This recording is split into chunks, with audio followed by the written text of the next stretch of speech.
Industrial sectors have recently been hurt: manufacturing, automotive, and oil. What are your plans to address these economic headwinds? Good, thank you, John. They haven't been hurt. You know, they were totally down. Now they are a little bit down because a little bit, perhaps, the uncertainty of trade wars, but there is no uncertainty. We're the bank that everybody wants to take from. We're the source that everybody needs and everybody wants all over the world. The real cost, John, would be if we did nothing. The cost of doing nothing was killing us as a country, our national debt and so many other things, but it was killing us. So when you say, gee, let's just, because perhaps this is an assumption based on the question, gee, let's just keep it the way it is with China, that would be the real cost. We can't do that. One of the things I was able to do with China, as an example, we've taken in, we'll soon be up to $100 billion in tariffs, and you haven't seen inflation, and you haven't seen, in many cases, price increases. Our farmers, because I have a very good relationship with our farmers, our great American farmers, I call them Patriots, they were hurt very badly by China because China targeted them because they were my vote, the whole middle of the country. It's a beautiful thing to see, I will say. But they targeted them, and I said to Sonny Perdue, our Secretary of Agriculture, Sonny, how much is it? He said, the year before last it was 12 billion, and this year it's 16 billion in orders. I said, that's okay, Sonny. We're going to give them 28 billion. We're going to take it right out of the tariffs, and hopefully the farmers will say, thank you very much, China. And we distributed 2 years, $28 billion around to China, around from China into our farmers and farms and ranchers and all of the people that were targeted. So I would say in a rough manner by China. I would say in a very rough manner. And now China's coming back, and as you know, they're already starting big buys, very big buys, and the farmers are very happy. The incredible thing with the farmers is they don't want a subsidy, they don't want a handout. But in this case, I thought it was something that I wanted to do, and I was able to do it. $28 billion, and after that we had tremendous amounts of billions left over that we could use. Actually, we could use it for tax reductions, we could distribute it to people. And again, if we don't make a deal with China, look, I had a deal. We had a deal. This gentleman can tell you. We were so close to a deal. The hard points were negotiated, opening up China, intellectual property, all sorts of tremendous penalties. And then one day we get a call. 7 months ago, we get a call. They'd like to see us.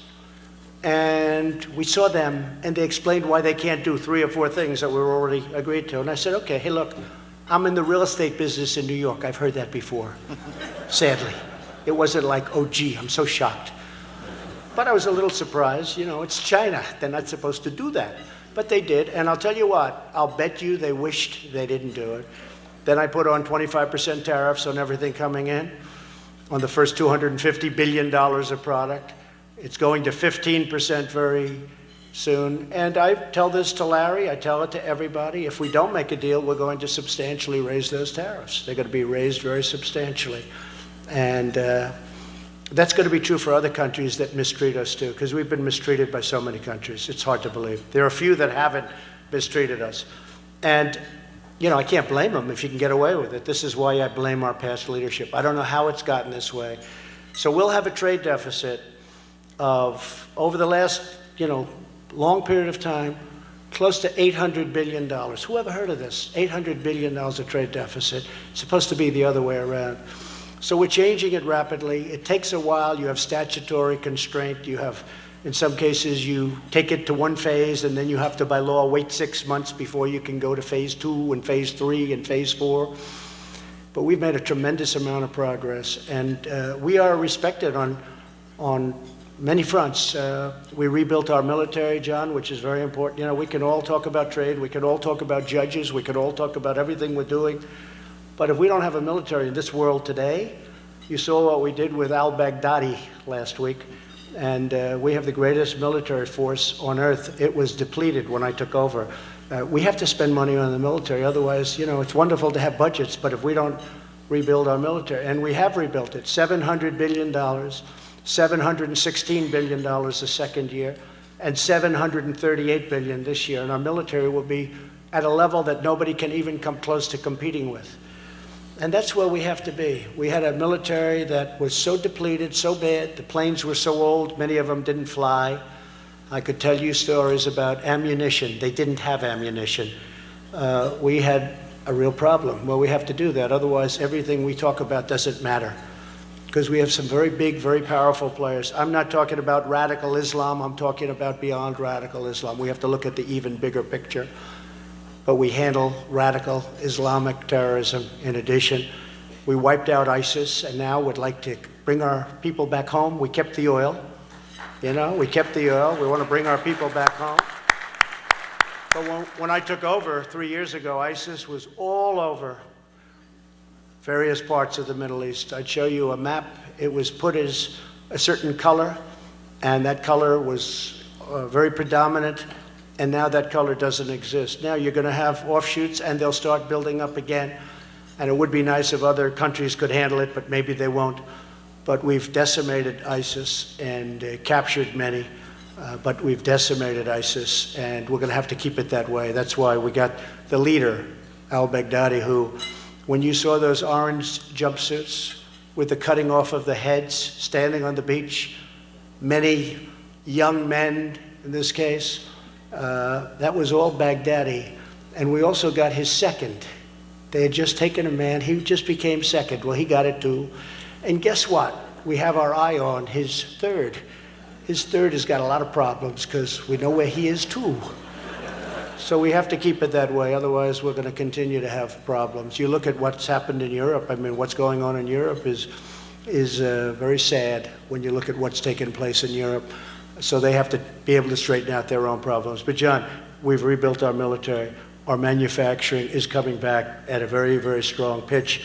It's a little bit down from where it was last year, but last year we're doing record numbers. It's coming back very, very powerfully. And our country is really strong. And I think one of the things that we can all talk about is the $10,000 per consumer, per person, but per consumer. When you look at that, I think really we're going to go forward because our consumer is so strong and never been strong like this. So we're in great shape for the future. Thank you, John. Thank you, Mr. President. Thank you.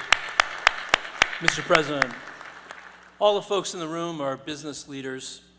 Business works hard to think through and mitigate risk. How do you think about risk as it relates to trade policy and to really big issues like climate change? Well, you know, climate change is a very complex issue. I consider myself to be, in many ways, an environmentalist, believe it or not. When I build buildings, I did the best environmental impact statements. I know the game better than anybody. And I used to go and see my consultants that I was paying a lot of money, environmental consultants. They'd be up in Albany.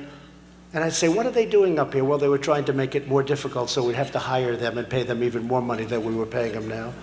And I know what it is, but to me, it's clean air and crystal clean, clear water. And we have now the cleanest air we've ever had in our country, and meaning over the last 40 years. I guess 200 years ago was cleaner, but there was nothing around, right? I'm not sure that it was much cleaner. You want to know the truth. But I want clean air, I want clean water, environmentally. If you take a look, we discussed the Paris Climate Accord. That would just put us out of business. We're sending money all over. We're doing things that are unnecessary. It would have been a catastrophe. So I'm very much into climate, but I want the cleanest air on the planet, and I have to have cleaner water. And you know, when people ask the question, you're part of the question about climate, I always say, you know, I have a little problem. We have a relatively small piece of land, the United States. And you compare that to some of the other countries like China, like India, like Russia, like many other countries that absolutely are doing absolutely nothing to clean up their smokestacks and clean up all of their plants and all of the garbage that they're dropping in sea and that floats into Los Angeles, along with other problems that Los Angeles has, by the way. Isn't it amazing it ends up in Los Angeles? So, what a mess that is. But when you see this happening, nobody wants to talk about it. They want to talk about our country. We have to do this. We can't have planes any longer. We can't have cows any longer. We can't have anything. I said, what about China? I don't think they're going to subscribe to a poor student coming up with 12 years. You know, I actually heard the other day some pretty good politician. I've seen him around for a long time. Nice white hair, everything's like central casting. You could put the guy in a movie. He was talking. I don't know if he believes this, but he was a Democrat. He said, we have 11 years. It's the first time I've heard 12. But now, see, it's been a year, so now they think we have 11 years to live. I don't know, folks. I think these people have gone totally loco. But we are, you know, they will kill our industry. They don't want oil. I mean, go to Texas. Tell Texas there will be no more drilling. There will be no more oil and gas.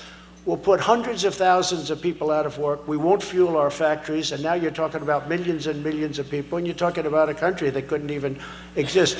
These people, I almost don't know. Is this politics? Because I think it's bad politics. I think it's bad politics. But we have to be very careful. And you know, recently I walked into a meeting and I was with a group of people that have, you know, generally I didn't like. I never liked them. It's a certain group of people. I have my likes and dislikes in life. And I walked into a room, there were a couple of hundred people, very substantial people. And I said, listen, I don't have to make a long speech. Here's the story. I don't like you. You don't like me. You have no choice but to vote for me. And you will do whatever you have to do. And they said, yes, sir, we will. We will. You think you're doing a great job. The truth is, look, you have no choice. Because the people we're running against are crazy. Okay? They're crazy.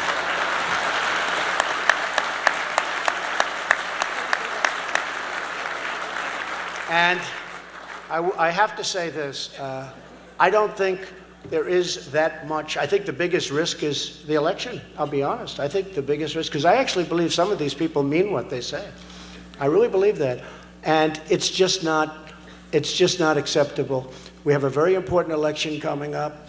I think we're going to do very well. I think we're going to win it. I think we're going to win it hopefully easily, but it doesn't matter as long as we win it by a vote. But it's going to be something very important for all of you. I have to say I have great respect for what all of you have done. I know so many of you, and we want to keep it going that way. Our country is strong. Our country is great. Our economy is probably the best it's ever been, and we want to keep it that way. Thank you all very much. Thank you.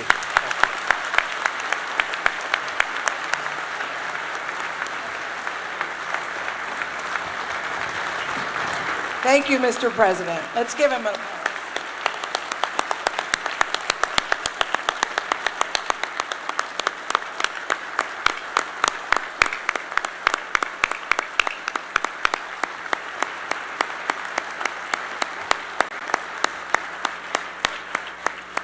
It was our pleasure to host you today. Thank you so much, and we'll keep watching, sir. As you can imagine, the president has packed a lot into his trip to New York. He's not able to stay for lunch, but we appreciate him very much taking time for us. Please let's give him another hand as he and his senior staff depart the room.